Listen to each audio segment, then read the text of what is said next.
Sim, senhoras e senhores, chegou a hora de falar sobre isso daqui. Esse dia foi inacreditável. Brincadeira, vamos falar, obviamente, sobre a jornada 6x1. Vamos lá. Antes de mais nada, muito engraçado, né? Esse ataque completamente coordenado de toda a internet, cobrando só eu. A culpa é minha. Porque, assim, o projeto ele é tão bom que não tem consenso nem entre a esquerda. Nem todos os deputados do PT votaram. Só pra você ter ideia. Não vi eles cobrando absolutamente ninguém de esquerda. Por que será, hein? Porque eles querem criar uma narrativa, querer bater somente na direita e acham que eu vou simplesmente ceder à pressão. Eu não vou. Nós vamos falar a verdade sobre o projeto. Começando pelo bizarro. O projeto é terrivelmente elaborado. Duração do trabalho normal não superior a 8 horas diárias e 36 horas semanais, com jornada de trabalho de 4 dias por semana. Você notou alguma coisa assim diferente aí? Não? Se você não notou nada de errado aí, você não tem direito de falar alguma coisa. Porque é uma conta básica, 8 vezes 4 é 32, não é 36. Até nisso eles erraram. A pessoa que está propondo aí esse projeto é a mesma que apresenta projetos brilhantes. Cotas para trans e travestis no ensino superior. E antes de mais nada, eu não votei contra a escala 6.1, até mesmo porque não tem nem votação em aberto disso. A única coisa que eu fiz foi colocar alguns pontos, eu coloquei levar em consideração sobre o posicionamento do 6.1. E é isso daqui que eu acho que a gente tem que fazer. E o que eu defendo? De fato, um debate real, não simplesmente uma torcida. Porque seria muito fácil eu apresentar um projeto que aumente o salário mínimo em 10 vezes, reduz a carga horária de 20 horas semanais e pronto, perfeito. E aí quem for contra é contra o trabalhador e pronto. Não é assim que se discute coisas complexas como o trabalho. E sim, o fim da escala 6x1 para o Brasil é algo complexo, que tem que levar diversas questões e considerações, principalmente econômicas e também culturais. E ao longo do vídeo eu vou fazer algumas perguntas para você. E caso você não tenha a resposta, talvez seja porque eu esteja certo. E de fato o assunto é complexo e precisa de debate. Os políticos, por exemplo, eles definem o salário mínimo, o valor deles, correto? Errado. Basicamente eles definem o valor que está ali impresso no papel, mas não o valor dele. Já chegou uma época que no Brasil o salário mínimo era de 4,6 milhões de cruzeiros. Basicamente as pessoas eram milionárias, simbolicamente. Porque o que o pessoal do PSOL está querendo não é simplesmente o fim da escala 6x1. É a proibição da escala 5x2 e a imposição da escala 4x3. Basicamente você trabalha 4 dias e descansa 3. Tomam cuidado com essas medidas populistas, porque daqui a pouco você está fazendo escala 0x0. Trabalhando 0 dias e ganhando também R$0. E daí vamos pensar de forma fria, sem torcida A ou B. Como é que ficam os casos, por exemplo, dos supermercados, restaurantes e hospitais que tem que funcionar 24 horas? Uma escala, por exemplo, 4x3, basicamente ou eles demitem funcionários ou eles aumentam os funcionários. O aumento dos funcionários gera despesa para a empresa, ou seja, ele vai ter que pagar mais. Ele vai ter um custo muito maior. E sabe quem vai pagar essa conta? Exatamente, você. Ou seja, a discussão é só se vai aumentar o desemprego ou a informalidade, porque destruir o sustento do pobre, não tenho dúvidas. Todas essas medidas irresponsáveis geram inflação. E inflação gera aumento de tudo. A notícia de agora, preço de alimentos já sobe mais do que o dobro da inflação esse ano. Ou seja, esses efeitos aqui atacam a todos, mas principalmente as pessoas mais humildes. E o que vai acontecer quando essas consequências virem? Porque elas virão. Uma coisa eu tenho certeza, não vai ser culpa da esquerda. Pode ter certeza. Porque na época da pandemia fez isso aqui, ó. Faça sua parte, fique em casa, economia a gente vê depois. Porque depois desse sloganzinho bonito que preencheu o coração de todo mundo, esse aqui foi o resultado da pandemia. O supermercado subiu 31%, conta de luz 33% e gasolina 44%. E depois, o que aconteceu? A culpa foi de quem? Do Bolsonaro. E aí, se depois de aprovado o fim da escala 6x1, colocado 4x3, sem nenhum tipo de responsabilidade, errando conta matemática no projeto, não tendo a mínima ideia das consequências econômicas, tudo isso que eu falei aqui ia acontecer. Desemprego, inflação. E aí, a culpa é de quem? Aí eles inventam, meu amigo, a culpa é minha. A culpa é Nicolas que botou a peruca. A culpa é da peruca. Aí depois que você escolher um alvo, é só criar a narrativa. Para isso, umas pitadas de manchetes compradas, efeito peruca. Fome e desemprego se alastra no país. Uma gotinha de páginas de fofoca para poder te queimar. Urgente, peruca de Nicolas destrói famílias e economia no Brasil. Qual a sua opinião? E por fim, uma colher de tiktokers que não sabem de nada te detonando. Sobre o Nicolas Ferreira e a peruca destruidora. Voilá, pronto, você tem uma narrativa criada. E eu preciso relembrar isso aqui para você, porque o Partido dos Trabalhadores, a esquerda que ama o trabalhador, simplesmente se lixou para você, trabalhador, durante a pandemia. Vocês não vão multar, né? Sim, é uma alta de inflação. Pelo amor de Deus, não faz isso comigo, a gente vai fechar aqui. Não faz isso, por favor, moça. A senhora é mãe de família. Pelo amor de Deus, tudo que eu tinha eu coloquei aqui. Pelo amor de Deus, que é isso? Ou seja, na hora de enfrentar as consequências mirabolantes da esquerda, não é o Lula, o deputado que vai enfrentar, é você. E eu não tô defendendo trabalhador, não é de agora não, e nem com um discursozinho para poder ganhar voto não. Inclusive vários vereadores que são a favor do lockdown estão se arriscando para vir trabalhar aqui na Câmara. Mas o trabalhador não pode se arriscar para levar o pão para dentro de casa. Então é muito fácil ter o salário em dia, certinho, e impedindo o trabalhador de trabalhar. Inclusive, eu lanço aqui uma campanha. Político que é a favor de lockdown, adote um desempregado e pague as contas dele. Obrigado, presidente. Essa época escancarou para todo mundo o tanto que eles estão se lixando para você. E agora eles são os únicos preocupados com os trabalhadores. Entenda, a esquerda faz de tudo pro voto. Tudo. E amam vender um discurso fácil. Para de comprar isso, que o Brasil vai para frente. Vai por mim. Mas vamos continuar. Será que esse pessoal realmente está preocupado com o dinheiro público, que é o seu dinheiro? Vamos ver. 1,5 milhão tá quase de fundo, que é o seu dinheiro, basicamente sendo usado para poder financiar a campanha política. Glauber Braga aí também, ó, que fez desafio para os bolsonaristas, dá só uma olhada também. Quase também 1,5 milhão também, ó, do PSOL, Partido Socialismo e Liberdade. Gasto seu dinheiro da forma que eu quero. E essa galerinha que fala que a gente não trabalha, etc. Fazendo um rápido comparativo aqui entre o Glauber, que apresentou 120 propostas e 0 relatadas, eu tenho 205 e 2 relatadas. Ou seja, eles amam os números, falar de projetos, etc e tal. Tá aí os números. Eu, inclusive, tenho 30 projetos de leis apresentados, que eu vou postar no meu Instagram agora, pode ir lá ver. E não tenho nenhuma falta em plenário. 0. Ou seja, aqui vai um ponto interessante.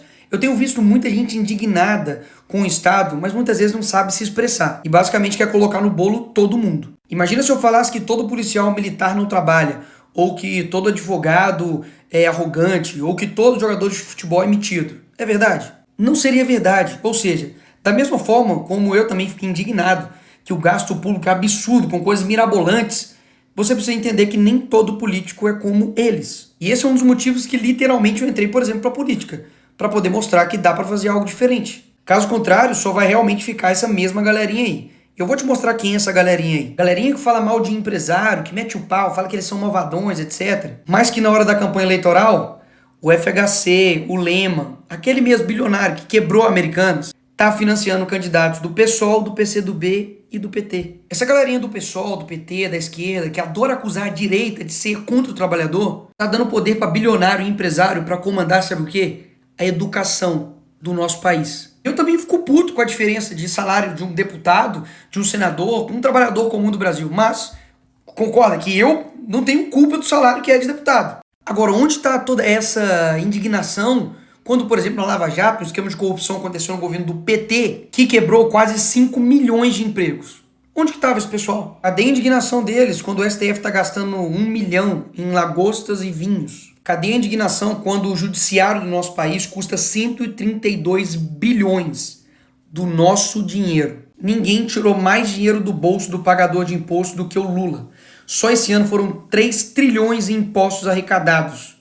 Cadê a indignação? Cadê a indignação quando o Lula corta verba de bolsa de estudo, educação básica, farmácia popular? Quando ele corta 4 bilhões da saúde, educação, ciência e tecnologia? Cadê?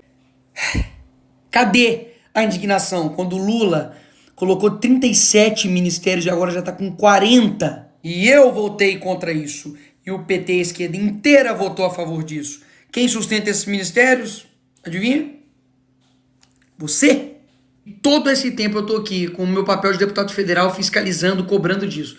Aí agora, magicamente, o problema todo é meu ou da direita e eles estão assim, tranquilos, são virtuosos. Eles querem sinalizar virtude, debater, gritar, mas na verdade não tem nada de concreto para a vida do trabalhador, uma mudança real, não tem. Até mesmo porque o próprio PT que defende isso aqui, ó, aumento de IPTU e ISS para cadeias de lojas, redes e bancos.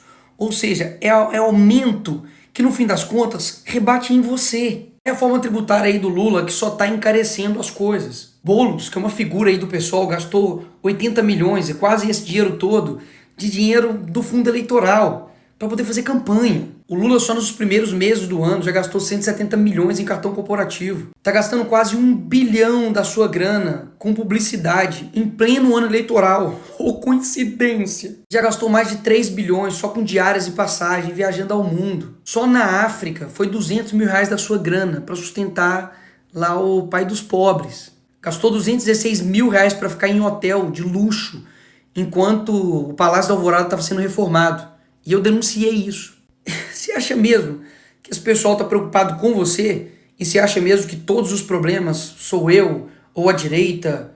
Poxa, não dá. É inegável que a escala 6x1 é exaustiva para o brasileiro. Mas a gente precisa debater. E não é porque eu não trabalho nessa escala que eu simplesmente não devo ser ouvido ou eu não devo abrir o debate.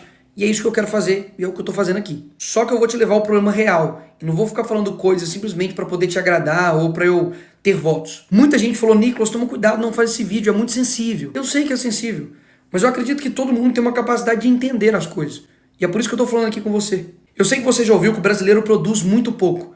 E olha, o brasileiro leva 1 hora para produzir o que o americano faz em 15 minutos. E por quê? Será que é porque o brasileiro é preguiçoso, ele não trabalha? Claro que não, você sabe disso, você trabalha pra caramba. Um dos motivos é que o brasileiro demora 1, 2, 3 horas para chegar no seu serviço e mais 2, 3 horas para poder voltar. É claro que vai perder a produtividade dessa forma. Você praticamente perde seu tempo inteiro somente em trânsito. Só que esse tipo de coisa acaba passando batido. Porque a gente está tão acostumado com um transporte público de merda desse que, enfim, ficou normal. A criminalidade atrapalha também a produtividade do brasileiro. Porque afinal de contas, ele está lá parado no ponto de ônibus e vê um bandido e rouba o celular dele. Que ele dividiu em 12, em 30 vezes. Se ele passa mal, lascou. O cara fica lá 8, 12, 1, 2 dias parado para poder ter uma consulta. Quando chove, a rua da sua cidade fica dessa forma, uma porcaria. É uma linha de asfalto. É claro que isso também atrapalha a produtividade. Se você tem um carro, você vai ter gastos com ele, porque não tem carro que sobreviva a isso aqui. E gradativamente dessa forma, durante o seu dia você não percebe. Mas o Estado ele tá te ferrando. Então eu concordo, o debate é muito mais do que simplesmente direita e esquerda. É sobre um Estado preguiçoso, grande, que te suga e não te entrega nada. E o responsável por executar tudo isso é o poder executivo. E eu não vou falar a resposta não, você responde aí na sua casa. Nos últimos 30 anos, qual é a ideologia que predomina nos poderes executivos? Presidente, governador e prefeito. Então, ou seja, o buraco é muito mais embaixo. E pessoas assim, que têm essa postura, quando alguém não concorda 100% com essa pessoa e discorda, ela passa a ser traidora, ela passa a ser uma inimiga. Muito dificilmente desse tipo de gente vai vir alguma coisa que realmente vai te ajudar. Neymar tem um salário de 21 milhões por mês.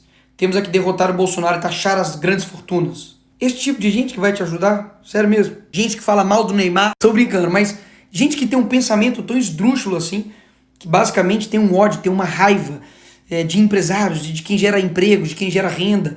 E na verdade ele é um hipócrita que se coloca em defesa dos trabalhadores, mas que simplesmente tanto o seu partido, ou o partido que está na presidência, o PT, nada faz por eles. Propostas tão esdrúxulas que fez 8 vezes 4 virar 36. E pode falar, o que quebra o empresário não é pagar o salário do trabalhador, INSS, 13º, férias, não. É a quantidade de impostos que o empresário tem que pagar. A gente quer que todo mundo ganhe nesse país. O problema é que o empresário é explorado pelo Estado, ele acaba também explorando o trabalhador e todo mundo se ferra. E o resultado disso, basicamente em 20 anos o empresário quebra e o trabalhador fica pobre durante 50 anos. E eu sei a pergunta que você está fazendo e o que dá para fazer? É possível, por exemplo, mudar o modelo de contratação, de pagamento por hora, de 20, de 30, de 40, 50 horas. Mas isso, obviamente, vai esbarrar em diversas questões burocráticas trabalhistas, que está na CLT. Desonerar a folha para todos ou dar incentivo fiscal a empresas que acabarem com 6x1 ou 5x2. Enfim, dá para fazer muita coisa. E é isso que eu e vários deputados têm feito, trabalhando para poder entregar algo de fato plausível.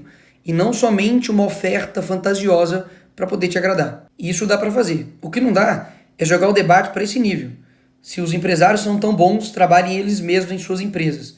Isso nem é o mais bizarro desse post. 751 curtidas de pessoas. Eu espero realmente que você tenha visto esse vídeo até aqui. E se você viu até aqui, muito obrigado. Porque isso mostra comprometimento seu em buscar a verdade. São muitas informações, são muitas nuances, são muitos pontos positivos e negativos, que discordam e que concordam, mas o importante é a gente sempre ouvir as pessoas e principalmente a gente mesmo ir lá e ir atrás da verdade e buscar saber se está sendo enganado ou se de fato alguém está falando a verdade nesse jogo aí. E mesmo que tenha pessoas nos comentários fazendo comentários exatamente de coisas que ou eu não falei ou de que eu já esclareci, eu continuo fazendo meus vídeos, sabe por quê? Porque eu acredito que a verdade ela prevalece. E você sabe, me conhece, já tem bastante tempo que eu demonstro minha firmeza, meu caráter e a minha coerência. E eu jamais, por respeito aos meus quase 2 milhões de eleitores e mais pessoas que me seguem no Brasil inteiro, eu iria assinar, votar em algo sem ler e sem saber realmente tudo que está envolvido naquilo. Até mesmo porque eu tenho responsabilidade. E eu sei que não dá para agradar todo mundo.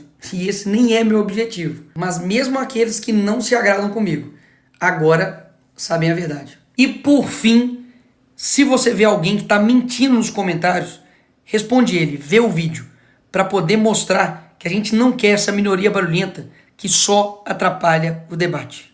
Tchau.